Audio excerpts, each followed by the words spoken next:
اما بعد فقد قال اللہ تبارک و تعالی كما ورد في سورة لقمان اعوذ باللہ من الشیطان الرجیم بسم اللہ الرحمن الرحیم وَلَقَدْ آتَيْنَا لُقْمَانَ الْحِكْمَةَ أَنِ اشْكُرْ لِلَّهِ وَمَنْ يَشْكُرْ فَإِنَّمَا يَشْكُرُ لِنَفْسِهِ وَمَنْ كَفَرَ فَإِنَّ اللَّهَ غَنِيٌّ حَمِيدٌ وَإِذْ قَالَ لُقْمَانُ لِابْنِهِ وَهُوَ يَعِظُهُ يَا بُنَيَّ لَا تُشْرِكْ بِاللَّهِ إِنَّ الشِّرْكَ لَظُلْمٌ عَظِيمٌ إِلَى قَوْلِهِ وَلَا تُصَعِّرْ خَدَّكَ لِلنَّاسِ وَلَا تَمْشِ فِي الْأَرْضِ مَرَحًا إِنَّ اللَّهَ لَا يُحِبُّ كُلَّ مُخْتَالٍ فَخُورٍ وَاقْصِدْ فِي مَشْيِكَ وَاغْضُضْ مِنْ صَوْتِكَ إِنَّ أَنْكَرَ الْأَصْوَاتِ لَصَوْتُ الْحَمِيرِ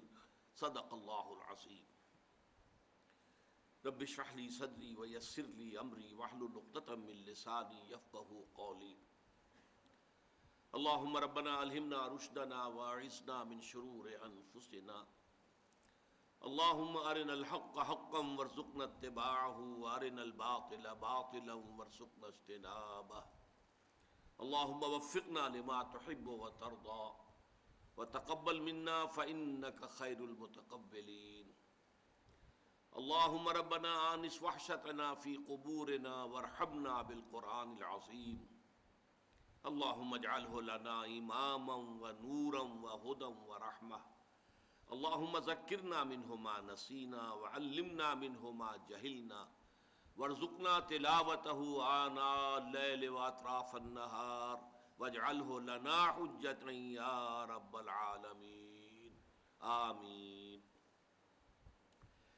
مطالعہ قرآن حکیم کے جس منتخب نصاب کا درس سلسلہ وار ان مجالس میں ہو رہا ہے، اس کا تیسرا درس سورہ لقمان کے دوسرے رکوع پر مشتمل ہے۔ اس درس کے ضمن میں بھی پہلے دو اسباق کی طرح چار امور جو ہیں وہ تمہیدی ہیں، انہیں نوٹ کر لیجئے، اور ان چیزوں کے حوالے سے آپ کو مطالعہ قرآن حکیم کے ضمن میں بہت سی بنیادی باتیں جو ہیں وہ معلوم ہوں گی۔ آپ کو یاد ہوگا کہ پہلا درس ایک مکمل سورت پر مشتمل تھا، سورۃ العصر، اگرچہ وہ قرآن حکیم کی مختصر ترین صورتوں میں سے ایک ہے۔ پھر دوسرا درس ہمارا آیت البر ایک آیت پر مشتمل تھا، اگرچہ وہ ایک آیت ہے لیکن قرآن حکیم کی 20 صورتوں سے اپنے حجم کے اعتبار سے بڑی ہے، اور سورۃ العصر سے تو تقریباً 3.5 گنا بڑی ہے۔ اب تیسری اصطلاح آ رہی ہے رکوع، یہ دوسرا رکوع ہے سورہ لقمان کا۔ پہلے اس اصطلاح کو سمجھ لیجئے۔ قرآن حکیم میں جو بڑی صورتیں ہیں انہیں تقسیم کیا گیا اس لحاظ سے کہ ایک رکعت میں نماز کی جتنا حصہ آسانی سے پڑھا جا سکے، اور وہ ایسا ہو کہ اس میں کہیں مضمون ٹوٹے نہیں، ایسا نہ ہو کہ بات بیچ میں رہ جائے اور امام رکوع کر دے۔ تو اس کے لیے یہ ہے کہ سورتوں کو رکوعوں میں تقسیم کیا گیا۔ یہ رکوع نماز کا رکوع، اور اسی سے رکعت بنتی ہے، اس لیے کہ یہ بات اگرچہ مختلف فی ہے اہل حدیث میں اور احناف کے مابین، لیکن احناف کے نزدیک بات یہی ہے کہ جس رکعت کیا رکوع انسان کو مل جائے گویا کہ اسے پوری رکعت مل گئی۔ اہل حدیث کو اس سے اختلاف ہے، تو رکعت کا تعلق گویا کہ رکوع سے ہے، اور اسی کے حوالے سے یہ بڑی صورتوں کو رکوعوں میں تقسیم کیا گیا۔ البتہ یہ نوٹ کر لیجئے کہ پہلے دونوں چیزیں جو ہم نے پڑھی ہیں، آیت اور سورت، یہ توقیفی ہیں، ان میں کسی کے اجتہاد کو کوئی دخل نہیں ہے، کسی کی ذاتی رائے کو کوئی دخل نہیں ہے، کسی گرامر کے اصول کو کوئی دخل نہیں ہے، بلکہ یہ چیزیں تو حضور کے بتانے پر موقوف ہیں، اس لیے توقیفی کہلاتی ہیں۔ رکوعوں کا معاملہ ایسا نہیں، یہ اجتہادی ہے، یہ دور صحابہ میں ان کا ذکر نہیں ہے، یہ بعد میں اصل میں، اور دور بھی وہ ہے کہ جو اگرچہ بعض اعتبارات سے تو ہماری تاریخ کا وہ سیاہ باب ہے۔ حجاج ابن یوسف کا زمانہ بڑا ظالم اور جابر شخص تھا، اور بہت سے تابعین کو اس نے شہید کرایا، لیکن بعض کام اس نے اچھے بھی کیے، ان میں سے مثلاً ایک یہ بھی تھا کہ قرآن مجید میں اس سے پہلے مصحف عثمان میں ابھی نہ نقطے لگے ہوئے تھے، نہ زبر زیر تھے، نہ آیتوں کے نشان تھے. یہ ساری چیزیں جو ہے وہ حجاج ابن یوسف کے زمانے میں ان کا اہتمام کیا گیا. اسی طریقے سے رکوع بھی اسی زمانے میں معین ہوئے.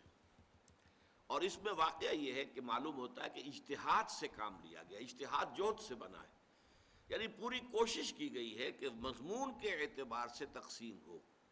اگرچہ اس میں اختلاف کی گنجائش ہے، کسی جگہ پر ہم یہ سمجھ سکتے ہیں کہ یہ رکوع یہاں کی بجائے یہاں ختم ہوتا تو بہتر تھا، یا فلاں رکوع مضمون کے اعتبار سے فلاں آیت سے شروع ہوتا تو بہتر تھا.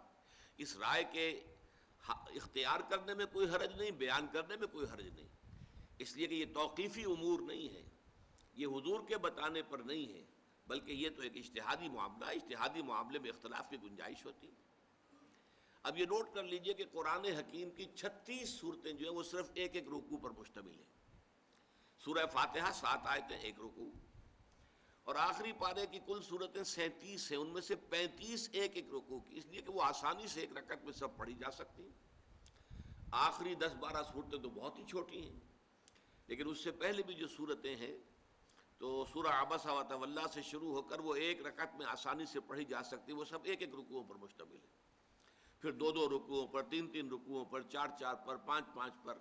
جو بڑی صورتیں ان میں سمجھیے کہ 2 صورتیں ہیں جو 20 رکوعوں پر مشتمل ہے، ایک مکی ایک مدنی.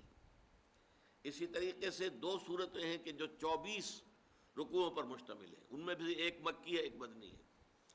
اور پھر 24 کے بعد لمبی چھلانگ ہے، سب سے بڑی صورت قرآن مجید کی جو ہے سورہ بقرہ، وہ 40 رکوعوں پر مشتمل ہے. بہرحال یہ سب باتیں میں نے صرف اس اعتبار سے عرض کر دی ہیں کہ یہ ہمارا چونکہ پہلا درس ہے کہ جو ایک مکمل رکوع پر مشتمل ہے، اس کے حوالے سے یہ باتیں نوٹ کر لیں.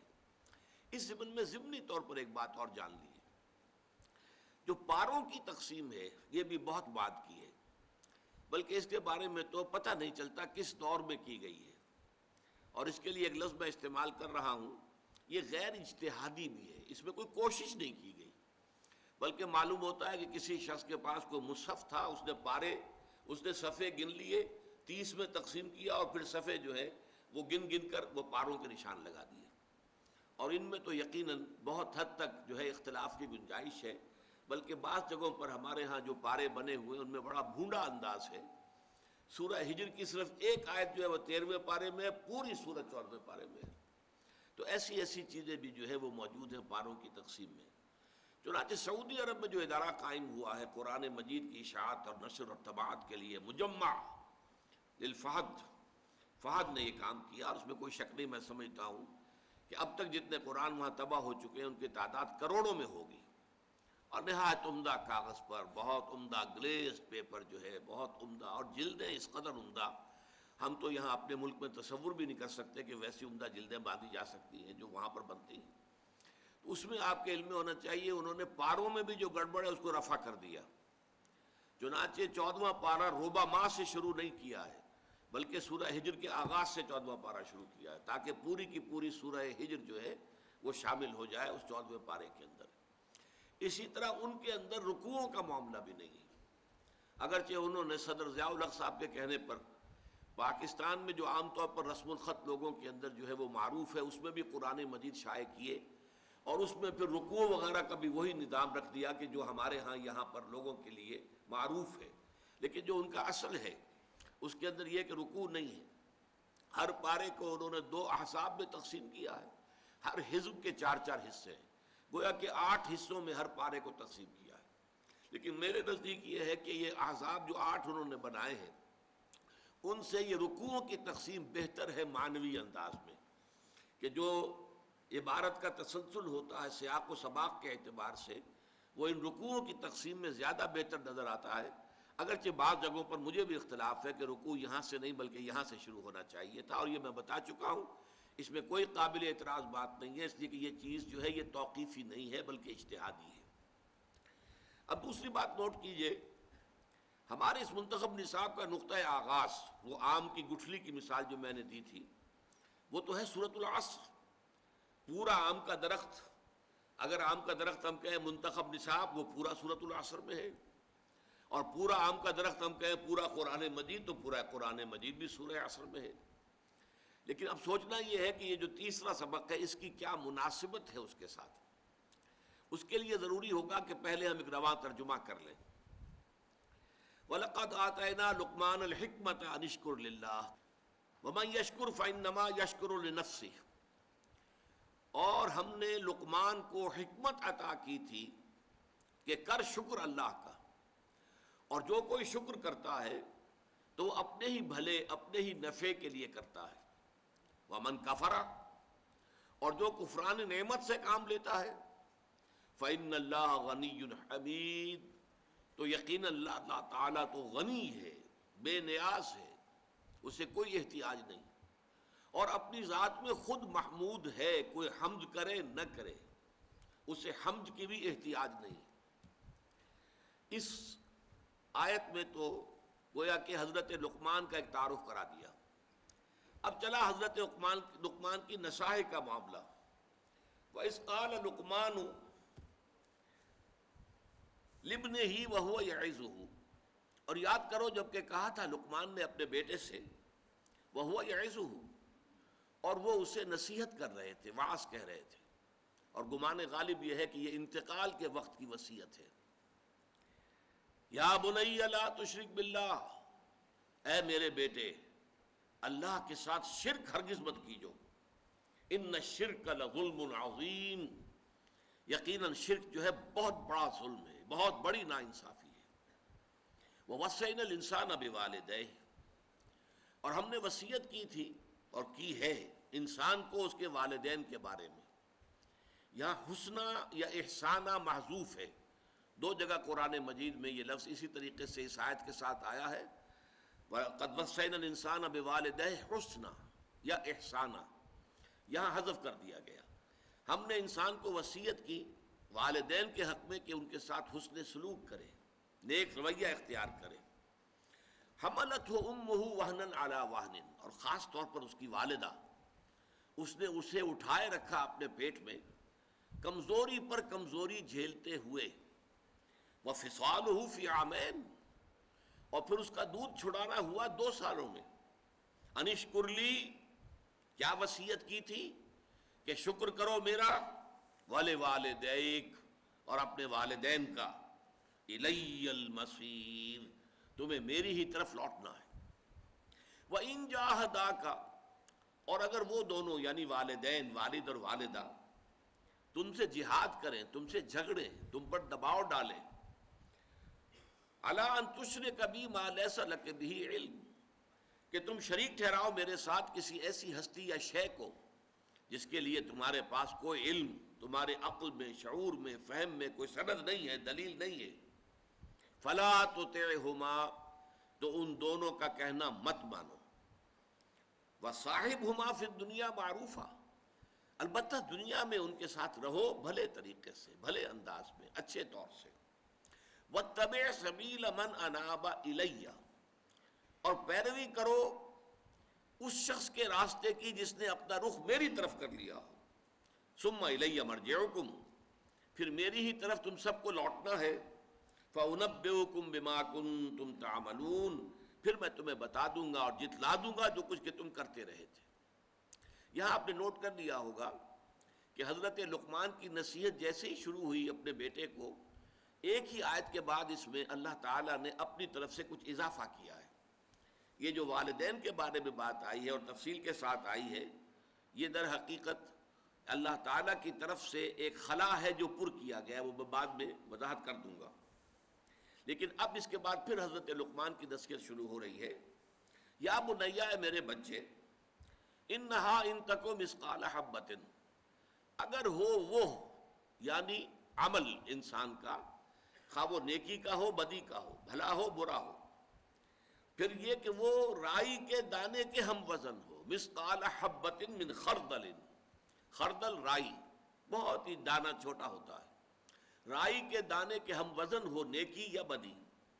فتکن فی صخرۃ، پھر خواہ وہ کسی چٹان میں ہو، پہاڑ کی کھو کے اندر گھس کر وہ کام کیا گیا ہو. او فی السماوات، یا آسمانوں میں ہو، فضاؤں میں یا خلاؤں میں ہو. او فی الارض، یا زمین میں ہو، زمین کے پیٹ میں گھس کر وہ عمل کیا گیا ہو. یاتی بہ اللہ، اللہ اسے لے آئے گا۔ ان اللہ لطیف خبیر، یقیناً اللہ تعالیٰ بہت باریک بین ہے اور بہت باخبر ہے۔ یا بنیا، ہے میرے چھوٹے سے بچے، اقیم الصلاۃ، نماز کو قائم رکھنا، وامر بالمعروف، نیکی کا حکم دینا، وانہا عن المنکر، بدی سے روکنا، واصبر علی ما اصابک، اور پھر برداشت کرنا، صبر کرنا ہر اس چیز پر جو تم پر آئے، جو بھی بپتا آئے، جو تکلیف آئے، جو مصیبت آئے، جو پرسیکیوشن ہو، جو ٹارچر ہو، جو بھی ہو، اس کو جھیلنا، برداشت کرنا۔ ان ذالک من عزم الامور، یقیناً یہ چیز جو ہے بڑی ہمت کے کاموں میں سے ہے۔ نیکی کی تلقین کرنا تو شاید جو ہے اس قدر صبر آزما نہ ہو، لیکن بدی پر نکیر کرنا جو ہے یہ برداشت نہیں کیا جاتا۔ نیکی کی تلقین آپ کرتے رہیے، لوگ اختیار کر لیں نہ کر لیں، لیکن یہ کہ وہ آپ کو برا بھلا نہیں کہیں گے، بلکہ شاید آپ کی گردنوں میں ہار ڈالیں، آپ کا استقبال کریں، آپ کے نام کے نعرے لگائیں، آپ کو کچھ نہ کچھ جو ہے وہ نذرانے پیش کریں۔ لیکن جب آپ بدی پر تنقید کریں گے اور روکیں گے، باز آ جاؤ، اب ظاہر بات ہے کہ جو غلط کار لوگ ہیں، جو نا انصاف ہیں، جو ظالم ہیں، وہ اس کو برداشت نہیں کر سکتے۔ لہذا لازماً ریزنٹمنٹ بھی ہوگی، اس سے آگے بڑھ کر ٹارچر بھی ہو سکتا ہے، اس سے آگے بڑھ کر جان بھی دینی پڑ سکتی ہے۔ تو یہ بڑے ہمت کے کاموں میں سے، ان ذالک من عزم الامور۔ ولا تصغر خدک للناس، اور اپنے گال جو ہے وہ لوگوں کے لیے پھلا کے مت رکھنا۔ یہ اصل میں غرور کی ایک شکل ہے کہ چہرہ جو ہے پھلایا ہوا ہے، گویا کہ کسی سے گفتگو کرنے کے لیے طبیعت آمادہ نہیں ہے۔ ولا تمشی فی الارض مرحا، اور نہ زمین میں چلنا اتراتے ہوئے، اکڑتے ہوئے، اینڈتے ہوئے۔ ان اللہ لا یحب کل مختال فخور، یقیناً اللہ کو بالکل پسند نہیں ہے وہ کہ جو اکڑنے والے ہیں، اترانے والے ہیں اور فخر کرنے والے ہیں۔ وقصد فی مشیک، اپنی چال میں میانہ روی اختیار کرنا۔ وغضض من صوتک، اپنی آواز کو پست رکھنا۔ ان انکر الاصوات لصوت الحمیر، اور جان لو کہ تمام آوازوں میں سے بدترین آواز جو ہے وہ گدھے کی آواز ہے۔ اب اس میں نوٹ کیجئے، سورۃ العصر میں انسان کی کامیابی اور نجات کے جو 4 لوازم بیان ہوئے وہی یہاں بھی ہیں۔ عنوان جدا ہے، موضوع جدا ہے، وہ موضوع میں بعد میں زیر بحث لاؤں گا۔ موضوع جیسے کہ سورۃ العصر کا ہے راہ نجات، اور آیت البر کا تھا نیکی کی حقیقت، لیکن نیکی کی حقیقت کے ذیل میں وہی 4 چیزیں آ گئی جو سورۃ العصر میں آئی ہیں۔ یہاں بھی جو عنوان ہے جس کو ہم ڈسکس کریں گے بعد میں، یہ عنوان ہے، 2 عنوان اس کو دیے جا سکتے ہیں۔ حکمت قرآنی کی اساسات، یہ اس کا جامع عنوان ہے، حکمت قرآنی کی اساسات، یا اسے مقام عظیمت کہہ سکتے ہیں۔ ان ذالک من عزم الامور، یہ بڑی ہمت کے کاموں میں سے ہے۔ تو صاحب کردار انسان جو ہے، کریکٹر والا انسان، اس کا جو کردار ہونا چاہیے وہ یہاں بیان ہو رہا ہے۔ لیکن یہ ہے کہ اس کے اندر آپ نے نوٹ کیا کہ موضوع کچھ اور ہے، لیکن وہی 4 چیزیں جو سورۃ العصر کی ہے آ رہی ہیں۔ اب ایمان کے ضمن میں یہاں کیا آیا؟ ایمان باللہ آیا، اللہ کے شکر کی تلقین آئی، اللہ کے ساتھ شرک نہیں کرنا چاہیے، اللہ کی صفات آئیں، غنا ہے، غنی ہے، حمید ہے، لطیف ہے، خبیر ہے، یہ ایمان باللہ کے ضمن میں۔ ایمان بالآخرت کے ضمن میں ایک تو اللہ کے کلام میں آیا الی المصیر، میری ہی طرف لوٹ کر آنا ہے۔ دوبارہ آیا الی مرجعکم فانبئکم بما کنتم تعملون، میری ہی طرف تمہیں لوٹنا ہے، پھر میں جتلا دوں گا تمہیں جو کچھ کہ تم کرتے رہے تھے۔ اور پھر یہ کہ خاص طور پر حضرت لقمان کی جو نصیحتیں اس میں ذکر ہوا کہ یہ اعمال انسانی ضائع ہونے والی چیزیں نہیں ہیں۔ یہ نہیں کہ نیکی کی ہوا میں اڑ گئی، تحلیل ہو گئی، ختم ہو گئی، اس کا کوئی نتیجہ نکلنے والا نہیں۔ کوئی بری حرکت آپ نے کی، ظلم کیا، تعدی کی، کسی کا حق مارا، چلو ہو گیا، آپ نے کھایا پیا، ہضم کر لیا، بات ختم ہو گئی، کہیں کوئی جواب نہیں، ایسا نہیں ہو سکتا۔ یہ نیکی اور بدی جو ہے، چاہے وہ رائی کے دانے کے ہم وزن ہو، یہ جمع ہوگی، اللہ ان کو لے آئے گا۔ یہاں تک جو ہے بات حضرت لقمان نے کہہ دی ہے، گویا کہ جو اصل ہے، جو لب لباب ہے ایمان بالآخرہ، ایمان بالمعاد، اس کا جو اصل ایسنس ہے وہ اس میں آ گیا۔ تو ایمانیات کے ذیل میں ایمان باللہ اور توحید، ایمان بالآخرہ اور معاد ان دونوں کا ذکر موجود ہے۔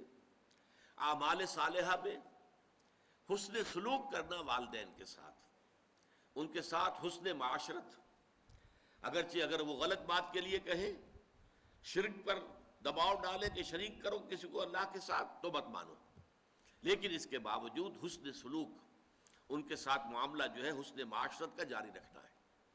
پھر نماز قائم کرو، یہ گویا کہ اعمال صالحہ میں سے الصلاۃ و عماد الدین جیسا کہ ہم پڑھ چکے ہیں، اس کے حوالے سے یہاں پر اس کا ذکر آ گیا۔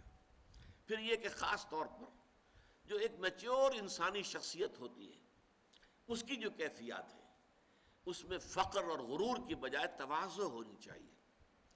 اس میں بجائے ریاکاری کے انسان جو ہے وہ اپنی نیکی کو چھپانے کی کوشش کرتا ہے، بجائے اس کے کہ اس پر اظہار فخر کرے، نہیں، نہ لوگوں پر دھونس جمانے کی کوشش کرتا ہے، اس کے اندر تواضع ہوتی ہے، تذلل ہوتا ہے۔ اسی طریقے سے میانہ روی، یہ بھی ایک بڑی میچور انسانی شخصیت کا جو ہے وہ اس کا مظہر ہے۔ اور پھر اسی طریقے سے یہ جو ہے آواز کا پست رکھنا، خاص طور پر یہاں پہ اس کا ذکر جب ہم تفصیل سے ہم پڑھیں گے تو بات سامنے آ جائے گی۔ اس کا اصل میں معاملہ ہے جب کہیں آپ کی بحث ہو رہی ہو کسی سے، کوئی آپ کا جھگڑا ہے، اس میں آپ آرگو کر رہے ہیں، تو بسا اوقات آپ نے دیکھا ہوگا جب ایک فریق یہ محسوس کرتا ہے کہ میرا پہلو گر رہا ہے دلیل کے اعتبار سے، تو وہ اپنی آواز بلند کر دیتا ہے، وہ زور سے بولنا شروع کرتا ہے تاکہ آواز کی بلندی سے وہ اپنے موقف کی کمزوری جو ہے اسے کمپنسیٹ کرے، اس کی تلافی کرے۔ یہ ہے وہ شے کہ جس سے یہاں روکا گیا ہے، ورنہ بسا اوقات بلند آوازی کی ضرورت ہوتی ہے۔ جنگ کے موقع پر کمانڈرز جب حکم دیتے ہیں تو بلند آواز کے ساتھ دیتے ہیں، اس کی اپنی جگہ ضرورت ہے، لیکن یہاں یہ ہے کہ عام طور پر انسان جو ہے وہ اپنی بات بیان کرے، دلیل کے ساتھ بیان کرے، لیکن بڑی شائستگی سے بیان کرے، خامخواہ آواز کو بلند کرنے کی ضرورت نہیں۔ تو یہ اعمال صالحہ میں سے یہ چیزیں ہیں کہ جن کا ذکر آ گیا۔ پھر اگلی اصطلاح وَتَوَاصَوْا بِالْحَقِّ، وہ یہاں ایک مکمل جامع اصطلاح کے طور پر بات آئی ہے۔ یہ قرآن کی ایک مستقل اصطلاح ہے جو 10 مقامات پر اسی طریقے سے جوڑے کی شکل میں آئی ہے۔ امر بالمعروف نہی عن المنکر، نیکی کا حکم دینا، بدی سے روکنا۔ اب وہاں تواصوا بالحق، وصیت کرو حق کی، اس وصیت کرو حق کی یہاں پر اس کو 2 حصوں میں تقسیم کر دیا گیا۔ جو نیکی ہے، بھلائی ہے، حق ہے، اس کا پرچار کرو، اسے پھیلاؤ، لوگوں کو اس کی تشویق دلاؤ، ترغیب دو، اور جو بدی ہے، برائی ہے، اس سے روکو، مشورے کے درجے میں بھی روکو، نصیحت کے درجے میں بھی روکو، اور طاقت ہو تو ہاتھ سے روکو، جیسے کہ حدیث میں آتا ہے من رآ منکم منکرا فلیغیرہ بیدہ فإن لم یستطع فبلسانہ فإن لم یستطع فبقلبہ وذلک اضعف الایمان۔ تم میں سے جو شخص بھی کسی بدی کو دیکھے، اس کا فرض ہے کہ اسے طاقت کے ساتھ روکے، ہاتھ سے روکے، اور اگر اس کی طاقت نہ رکھتا ہو تو زبان سے روکے، کہے تو صحیح کہ خدا کے بندو باز آ جاؤ، اس کام سے، یہ غلط ہے، یہ حرام ہے، کیوں اللہ تعالیٰ کے غضب کو دعوت دے رہے ہو؟ اور اگر اس کی بھی استطاعت نہ ہو، حالات ایسے ہو گئے ہوں کہ کلمہ حق زبان سے نکالنا بھی ناممکن ہو جائے، زبانیں بدیوں سے کھینچی جا رہی ہو صرف کلمہ حق کے کہنے سے، تو کم سے کم یہ کہ دل میں اس کا برا جاننا، صدمے کا ہونا، انسان اندر کوفت محسوس کرے، اندر ہی اندر کم سے کم وہ پیچ و تاب کھائے، یہ کیا ہو رہا ہے، کیوں ہو رہا ہے، اور اس پر اسے تاسف ہو، رنج ہو، افسوس ہو کہ میں کچھ کر نہیں پا رہا، میں اس کے خلاف آواز بھی نہیں اٹھا پا رہا، کجا یہ کہ اس کو ہاتھ سے روکوں۔ فرمایا وَذَلِكَ أَضْعَفُ الْإِيمَانِ، یہ ایمان کا کمزور ترین درجہ ہے، یعنی اگر یہ بھی نہیں ہے تو پھر ایمان ہے ہی نہیں۔ وائے ناکامی متاع کارواں جاتا رہا، کارواں کے دل سے احساس زیاں جاتا رہا، یہ تو گویا کہ پھر آخری درجے میں گویا کہ ایمان کے فقدان کی علامت ہے۔ اور اس کے بعد جو سورۃ العصر کی آخری شے ہے وَتَوَاصَوْا بِالصَّبْرِ، یہاں وہ بات بھی آ گئی وَاصْبِرْ عَلَىٰ مَا أَصَابَكَ۔ اب یہاں پر بڑی شاندار انداز میں بات آئی، جو شے بھی آئے، جو بیتے جھیلو، جو برداشت کرنا پڑے صبر کے ساتھ برداشت کرو، جو تکلیف آئے اسے برداشت کرو، جو قربانی دینی پڑے اس کے لیے تیار رہو، جان دینی پڑے تو دو۔ آخر سقراط نے جان دے دی تھی نا، کس بات پر؟ کہ بعض چیزیں جنہیں وہ حق سمجھتا تھا، معاشرے نے کہا کہ تم اگر یہ باتیں صرف اپنے دل میں رکھو تو ہم تمہیں کچھ نہیں کہیں گے، پرچار نہیں کر سکتے تم اس کا، تواصی بالحق نہیں کر سکتے. زبان بند رکھو تو زندہ رہ سکتے ہو، اور اگر تم زبان بند نہیں رکھ سکتے تو یہ زہر کا پیالہ ہے. یہ عدالت کے اندر بات ہوئی ہے، یہ زہر کا پیالہ رکھا ہوا، ابھی اس کو پی لو اور اپنی زندگی ختم کر دو. دیر اینڈ دین اس نے وہ زہر کا پیالہ اونڈیل لیا اپنے حلق میں اور جان دے دی کہ میرے لیے زندگی جو ہے وہ بیکار ہے اگر میں حق کا پرچار نہ کر سکوں. لہذا اس کے لیے اگر جو ہے انسان کو جان دینی پڑے جان دو. رسولوں نے کیسی کیسی تکلیفیں جھیلی ہیں آپ کو علم ہے، حضور نے کیسے کیسے مسائل برداشت کیے ہیں. یہ سب کیا ہے؟ حق کی دعوت کے ضمن میں. آخر کوئی اور جھگڑا تو نہیں تھا، کوئی جائیداد کا جھگڑا نہیں تھا قریش سے، کوئی اور جو زن زر اور یہ جو آج کل ہمارے ہاں مشہور ہیں 3 چیزیں جن پر کہ یہ جو جھگڑے ہوتے ہیں قتل ہوتے ہیں، ان میں سے تو کوئی شے نہیں تھی. لیکن یہ ہے کہ حق کی بات کہنے پر جو بھی تھا جو ان کو گوارا نہیں تھا. تو یہ آپ نے دیکھا کہ یہ ہمارے منتخب نصاب کا بہت ہی مناسب تیسرا درس ہے. اب آئیے نمبر 4. جیسے آیت البر میں ہم نے دیکھا تھا، بلکہ ابھی تو نمبر 3 پر ہمیں آنا ہے. اس کا موضوع کیا ہے؟ میں نے عرض کیا تھا حکمت قرآنی کی اساسات. یہ ذرا ثقیل موضوع ہے، اس پر تھوڑی سی توجہ کو آپ بھی مرکوز کیجئے جو کچھ میں کہہ رہا ہوں. دیکھیے حکمت کسے کہتے ہیں؟ حکمت عقل کی اور انسان کی دانش کی وہ پختگی کی کیفیت ہے جس سے کہ اصابت راہ پیدا ہو جائے اور انسان صحیح کو صحیح سمجھے، غلط کو غلط سمجھے. یہ صلاحیت جو ہے پیدا ہو جانا انسان کے اندر، یہ حکمت ہے، دانائی ہے. اس کے مقابلے کا ایک لفظ آتا ہے فلسفہ. حکمت اور فلسفے میں فرق کیا ہے؟ فلسفے کی ساری بنیاد جو ہے وہ عقل پر ہے اور منطق پر ہے. اور چونکہ یہ منطق جو ہے انسان کی، یہ انسان کے حواس خمسہ سے جو معلومات حاصل ہوتی ہیں، جو ہماری عقل میں، ہمارے اس کمپیوٹر میں فیڈ ہوتی ہیں، انہی کی بنیاد پر ہماری منطق ہے. بول چال اسی پر ہے، اسی کے اصول بنے ہوئے ہیں. تو عقلی اور منطقی جو سفر ہوتا ہے صرف اس کائنات کی بڑی گتھیوں کو سلجھانے کے لیے کہ اس کی حقیقت کیا ہے، خیر کی حقیقت کیا ہے، شر کی حقیقت کیا ہے، وجود کی حقیقت کیا ہے، یہ بڑے بڑے مسائل ہیں. انسان کی حقیقت کیا ہے، یہ آیا حیوان ہے یا کچھ مختلف ہے، مختلف ہے تو کس اعتبار سے ہے. زندگی کی حقیقت کیا ہے، صرف زندگی یہی ہے جو اس دنیا کی ہے یا اس کے بعد بھی کوئی زندگی ہے. یہ مسائل ہیں، ان پر انسان صرف عقل کی روشنی میں اگر غور کرتا ہے تو اس کا نام فلسفہ ہے. فائلولوجی کہتے ہیں the science of languages. Philosophy, یہ فلاسفی جسے ہم کہتے ہیں philosophy, sophy wisdom, wisdom based on language. یہ منطق کی بنیاد پر جو وزڈم تیار ہوتی ہے وہ در حقیقت فلاسفی ہے. حکمت کسے کہتے ہیں؟ اس میں عقل کے ساتھ ساتھ فطرت انسانی میں بہت سی چیزیں ایسی مضمر ہیں جو انسان بائی انسٹنکٹ جو ہے وہ جانتا ہے اور مانتا ہے. اس کو ثابت کرنے کے لیے کوئی دلائل موجود نہیں ہے، بلکہ دلیل دینے کی کوشش کی جائے گی تو کچھ شک تو پیدا ہو جائے گا، یقین حاصل نہیں ہوگا. مثلا نیکی اور بدی کا تصور ہے، فطرت انسانی کے اندر موجود ہے. انسان اپنی فطرت کی روح سے جانتا ہے یہ نیکی ہے، یہ بدی ہے، یہ خیر ہے، یہ شر ہے، یہ اچھائی ہے، یہ برائی ہے. سچ بولنا اچھا ہے، جھوٹ بولنا برا ہے، فطرت سے جانتا ہے. لیکن اگر آپ ثابت کریں کہ سچ بولنا واقعی اچھا ہے، ثابت کرو، اور جھوٹ بولنا واقعی برا ہے، ثابت کرو منطق سے، تو اس ثابت کرنے کی کوشش میں شک تو پیدا ہو جائے گا، کوئی یقین کی کیفیت پیدا نہیں ہوگی. اسی طرح ایک ہستی کا تصور، کوئی ایک ہستی ہے جو اس کائنات کی پیدا کرنے والی ہے، خالق ہے، مالک ہے.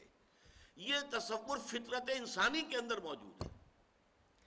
اس کو ثابت کرنے کی کوشش کریں گے تو ٹھوکرے کھا جائیں گے. عقل سے، منطق سے ثابت کریں گے تو ایک کریٹیک آف پیور ریزن جو کتاب لکھی تھی کانٹ نے، اس میں اس نے بخیے ادھیڑ دیے تھے کہ اللہ اور خدا کی ہستی کے ضمن میں جو دلائل منطق نے قائم کیے ہیں ان سب کو اس نے منطق ہی سے توڑ دیا. ان الحدید بالحدید یفلح، لوہا لوہے سے کاٹا جاتا ہے. منطق کو منطق نے کاٹ دیا، سارے دلائل ختم ہو گئے، سارے دلائل پادر ہوا ثابت ہوئے. کسی منطقی دلیل سے اللہ کے وجود کو ثابت نہیں کیا جا سکتا. لیکن یہ کہ فطرت کے اندر ہے، کوئی ایک ہستی ہے، کوئی خالق ہے، کوئی مالک ہے، پوری دنیا کے اندر سب نے مانا ہے. پوری دنیا میں صرف یہ تو ہوا ہے کہ اس کے ساتھ کچھ چھوٹے چھوٹے معبودوں کو بھی لگا لیا گیا. بڑا جی سے لکھا جانے والا گاڈ ایک ہی رہا, گاڈز اینڈ گاڈیسز, لیکن وہ چھوٹے جی سے لکھے جائیں گے, بڑے جی سے نہیں. گاڈز جب ہوگا جمع تو وہ چھوٹے جی سے, گاڈز اینڈ گاڈیسز. اسی طریقے سے مہادیو وہ تو ایک ہی رہا ہے. البتہ دیو, دیوتا, دیویاں, یہ دیو ہی ہے نا, دیو ہی سے مہادیو بنا ہے اور دیو ہی سے دیوی اور دیوتا بنا ہے.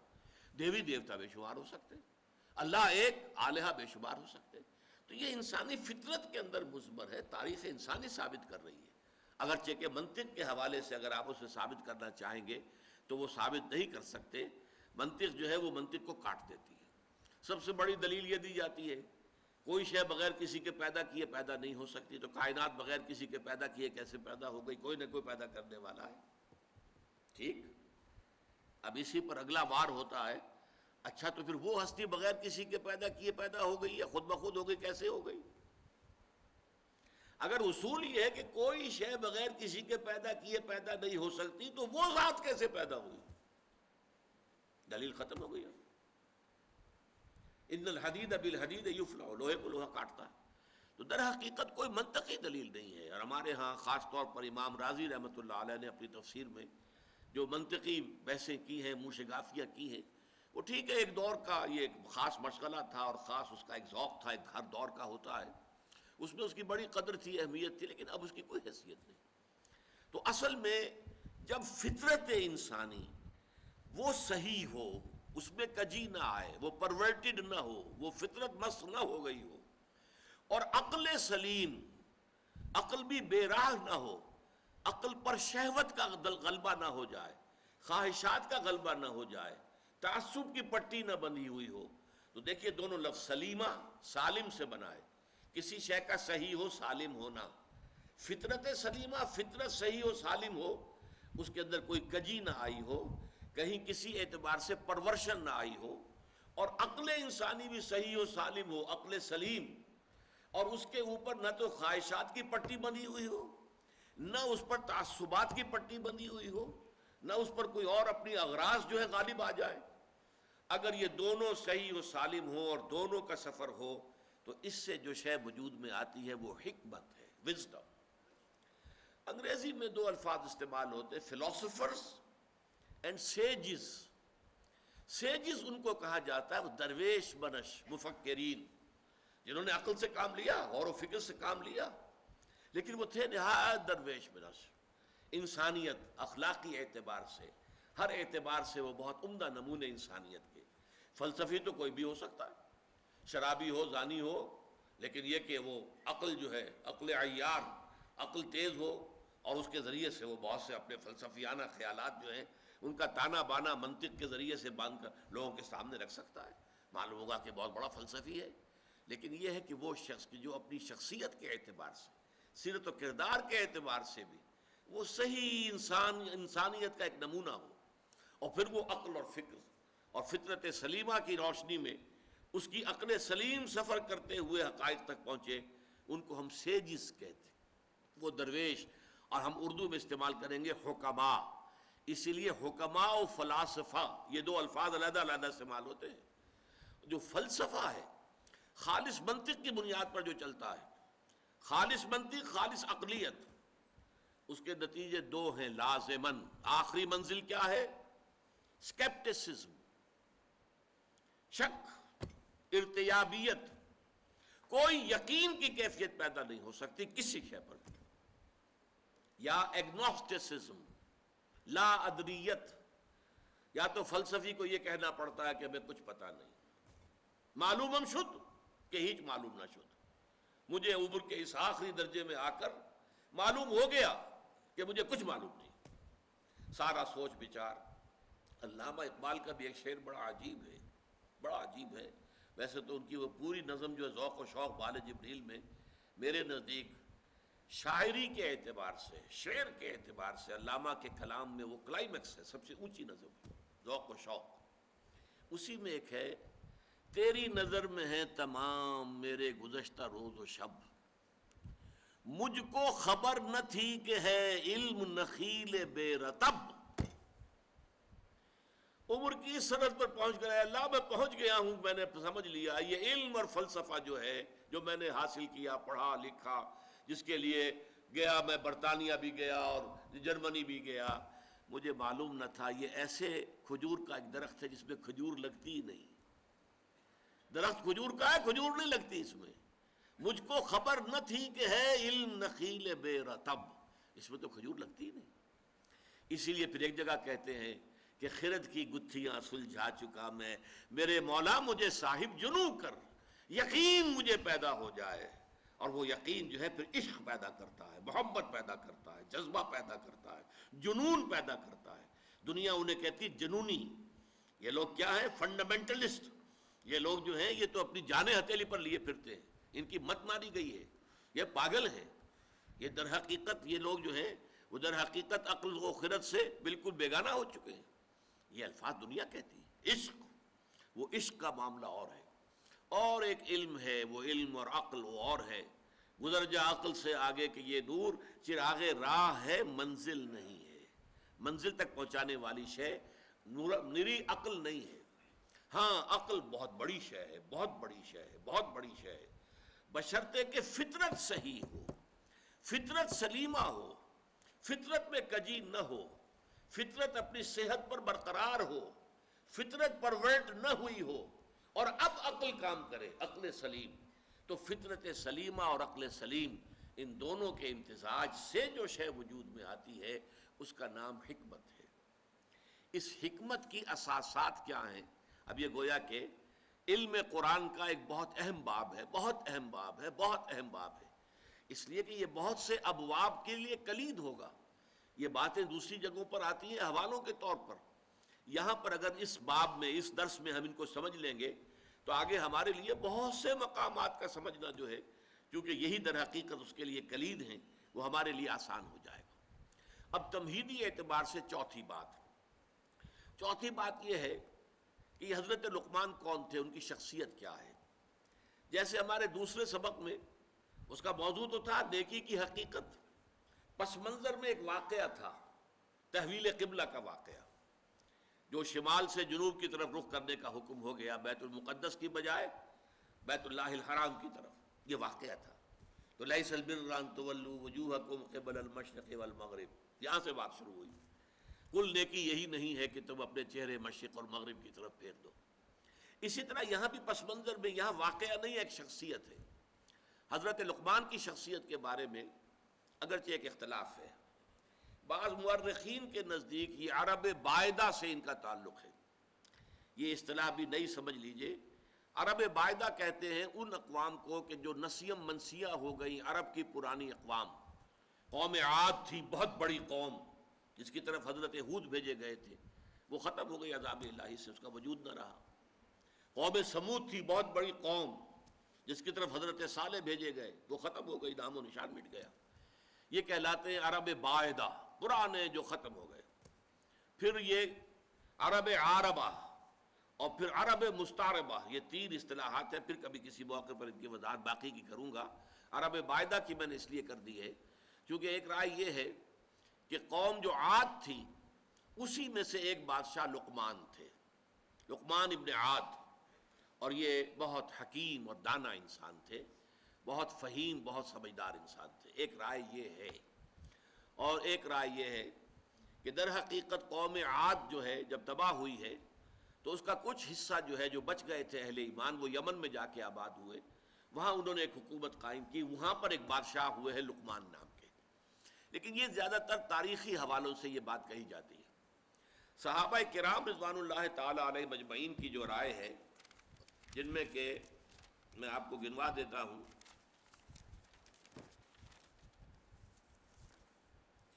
ابو ہریرہ رضی اللہ عنہ, ابن عباس رضی اللہ تعالی عنہما, جابر بن عبداللہ انصاری رضی اللہ تعالی عنہ, پھر یہ کہ تابعین میں سے سعید ابن مسیب, مجاہد, اکرمہ رحمۃ اللہ علیہم, ان سب کی رائے یہ ہے کہ یہ اصل میں سوڈان کے رہنے والے سیاہ فام انسان تھے. اور سوڈان کا جو شمالی کنارہ ہے, نوبیا کہلاتا ہے, وہ تقریباً مصر اور سوڈان کے درمیان پڑتا ہے. وہاں کے رہنے والے تھے، پیشے کے اعتبار سے کارپینٹر تھے، اور یہ آ کر عرب میں آباد ہو گئے تھے. اب یہ گویا کہ اس اعتبار سے یہ کوئی خاندانی اعتبار سے بھی کوئی وجاہت نہیں تھی، پیشے کے اعتبار سے بھی کوئی وجاہت نہیں تھی، کوئی دولت و ثروت بھی نہیں تھی، دنیاوی اعتبارات سے کوئی اس طرح کی معروف شخصیت نہیں، لیکن اللہ نے حکمت عطا کی تھی. وَمَن يُؤْتَ الْحِكْمَةَ فَقَدْ أُوتِيَ خَيْرًا كَثِيرًا، سورہ بقرہ میں فرمایا جسے حکمت عطا کر دی جائے اسے تو گویا کہ خیر کثیر عطا کر دیا گیا. تو ان کی حکمت اور دانائی جو ہے اس کی بنا پر ان کے اقوال کوٹ کیے جاتے تھے عرب میں. جو خطباء تھے، جیسے اب میں تقریر کرتا ہوں تو علامہ اقبال کے اشعار جو ہے کوٹ کرتا ہوں، اس لیے کہ میں محسوس کرتا ہوں کہ جو بات میں کہنی چاہ رہا ہوں وہ شاید میں اپنے الفاظ میں اتنی خوبصورت طور پر نہ کہہ سکوں جیسا کہ اقبال نے اس اپنے شعر میں کہا ہے. تو بات کو واضح کرنا مقصود ہے نا، تو اس لیے آپ حوالہ دیتے ہیں پھر اس اعتبار سے بھی کہ انہیں مانا جاتا ہے، مسلم ہے، حکیم الامت ہے، بہت بڑے فلسفی ہیں، بڑے دانا انسان ہیں. تو یہی کوٹ کرنے کا انداز تھا عرب میں کہ شعراء اور خطباء یہ کوٹ کیا کرتے تھے. چنانچہ امرؤ القیس جس کو کہا جاتا ہے کہ عرب شعراء کا سردار بادشاہ، اسی طرح حضرت لبید جو سبع معلقہ کے شعراء میں سے آخری تھے اور ایمان لے آئے تھے، عاشا اور طرفہ وغیرہ ہم، یہ جو اشعار جو شعراء ہیں ایام جاہلیت کے، یہ اپنے اشعار میں بھی لقمان کے اقوال کا، دیکھو لقمان نے یہ کہا تھا، دیکھو لقمان نے یہ کہا تھا، اس اعتبار سے ان کا چونکہ حوالہ دیا جاتا تھا. اور بلکہ تاریخ میں یہ آتا ہے کہ حضور صلی اللہ علیہ وسلم سے ایک شخص نے آ کر معاملہ کیا تھا، سوید ابن سامت نے. اس نے یہ کہا تھا 3 سال قبل ہجرت سے مکے میں آیا اور کہا کہ اے محمد، میں نے سنا ہے تم بہت عمدہ کلام پیش کرتے ہو، تو میرے پاس بھی ایک کلام ہے جو بہت عمدہ ہے، میں اپنا کلام پیش کرتا ہوں، تم کیا کلام پیش کرتے ہو، تم لاؤ. تو اس نے خود جو ہے حضرت لقمان کے نصائح کو پڑھ کر سنایا. ان کی کوئی چیزیں جو ہے یہ صحیفہ لقمان کے نام سے وہاں پر موجود بھی تھا، عرب کے اندر موجود تھا. اب بھی اس نام سے کچھ کتابیں مغرب میں بھی بکتی ہیں، لیکن ان کی اوتھینٹسٹی جو ہے وہ ظاہر بات ہے کہ یقینی نہیں ہے. پھر حضور نے قرآن مجید پڑھ کر سنایا تو شخص نے تسلیم کیا واقعتاً جو کلام آپ پیش کر رہے ہیں وہ بہت بلند تر ہے، بہت اعلیٰ ہے، بہت عرفہ ہے. اگرچہ یہ کہ اس کا ایمان لانا ثابت نہیں ہے، ایمان نہیں لایا، واپس چلا گیا اور پھر جنگ بعاث میں مارا گیا. بہرحال قرآن مجید میں اسی انداز سے اتمام حجت کے طور پر پیش کیا جا رہا ہے حضرت لقمان کی نصائح کو کہ دیکھو لوگو، اے قریش کے لوگو، جن باتوں کی تعلیم محمد تمہیں دے رہے ہیں صلی اللہ علیہ وسلم، جن باتوں کو ماننے کی دعوت دے رہے ہیں، تم جسے ایک حکیم اور دانا انسان سمجھتے ہو، جس کے اقوال کو تم کوٹ کرتے ہو، تمہارے خطباء اور شعراء جس کا حوالہ دیتے ہیں، اس کی بھی بنیادی تعلیم وہی تھی کہ جو آج محمد پیش کر رہے ہیں صلی اللہ علیہ وسلم. بارک اللہ لی ولکم فی القرآن العظیم ونفعنی وإیاکم بالآیات والذکر الحکیم.